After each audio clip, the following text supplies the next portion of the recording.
Hi guys, গিয়েছিলাম আমাদের এসএসের মেয়ের জন্মদিনে। সময়টা ছিল আগস্ট মাস। বর্ষায় রাস্তার অবস্থা দেখুন, বুঝতেই পারছি না রাস্তা দিয়ে যাচ্ছি না নদী। মাঝপথে আবার ঝগড়া শুরু হলো আমাদের ট্রেকার চালকের সঙ্গে আর এক ভ্যানওয়ালার। অবশেষে এসে পৌঁছালাম জন্মদিনে। এই আমাদের ছোট্ট ঋদ্ধিমা, আজকে এরই 5 বছরের জন্মদিন। স্টার্টারে ছিল চিকেন পাকোড়া। আমি তো ফার্স্ট ব্যাচেই বসে পড়লাম। এখানে আমাদের স্টেশনের বেশ কিছু স্টাফরাও বসে পড়েছে, বাড়ি যেতে হবে যে তাড়াতাড়ি। আর দেখুন চারদিকটা কত সুন্দর করে সাজানো রয়েছে। এসএস নিজে তদারকি করছেন সব।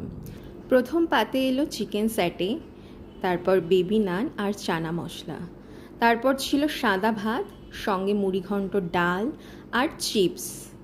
এরপরই চলে এলো দই কাতলা, তারপর স্যালাড আর পোলাওয়ের সঙ্গে ছিল mutton. When you are on diet then less is more. চাটনির সঙ্গে শেষ পাতে এলো পাঁপড় আর 2 রকমের মিষ্টি। এদিকে চলছে ডিজে, সবাই খুবই এনজয় করছে। সঙ্গে এখানে ছিল ফুচকা স্টল। আমি আইসক্রিম আর হজমলা নিয়ে বাইরেই চলে এসেছি। বাচ্চারা ভীষণ আনন্দ করছে। এবার কেক কাটার সময় বার্থডে গার্ল তার পছন্দের কেকটা খুবই আনন্দ নিয়ে কাটছে, কিন্তু প্রবলেম হলো এই পার্টি পপার্স এগুলোর কেকে পড়ায় ও খুবই কান্না করছিল। যাই হোক, ultimately this was my day on her birthday. Thank you.